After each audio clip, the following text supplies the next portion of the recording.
Charles Henry Byce, highly decorated Cree-Canadian hero of World War II. Charles Henry Byce is one of Canada's most highly decorated Indigenous soldiers of World War II, yet his bravery and service are often overlooked in mainstream history.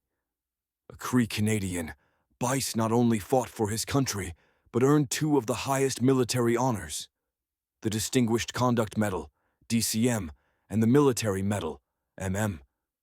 Let's take a closer look at this hero's extraordinary journey. Born on March 9, 1916, in Manitoba, Byce enlisted in the Royal Winnipeg Rifles during World War II. He fought in the Italian campaign and Northwest Europe, where he displayed incredible courage under fire. But his story is more than just military achievement. It's about breaking barriers, fighting for his country, and doing so despite the challenges faced by Indigenous people at the time. Byce's acts of bravery during the war didn't go unnoticed. His leadership and unwavering courage earned him the Distinguished Conduct Medal for heroism in battle and the Military Medal for gallantry under fire. These prestigious awards were reserved for the most exceptional soldiers, and Byce's actions exemplified that courage. But despite his service, Indigenous soldiers like Byce were often sidelined in the larger narrative of Canada's wartime history. On January 21, 1945, Byce and 23 members of the Lake Superior Regiment crossed the Moss River by rowboat with the goal of entering enemy territory in order to obtain information from German soldiers about enemy units. As part of the mission, Byce led a team of 5 men tasked with securing cover for those undertaking reconnaissance duties.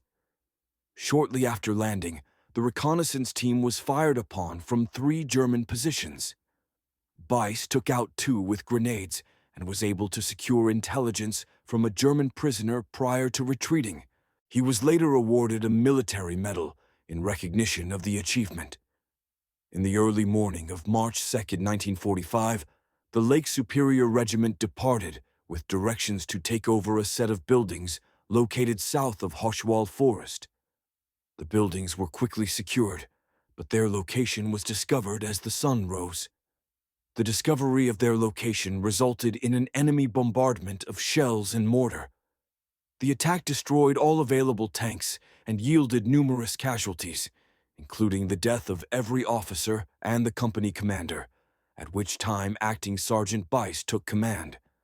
With enemy Tiger tanks approaching, he destroyed one with an anti-tank gun and focused on sniping approaching enemy infantry in order to allow for the gathering and retreat of surviving servicemen. He wasn't just fighting for his country.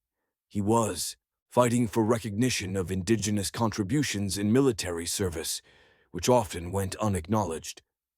Byce's legacy isn't just in the medals he earned, but in the example he set for future generations of Indigenous soldiers.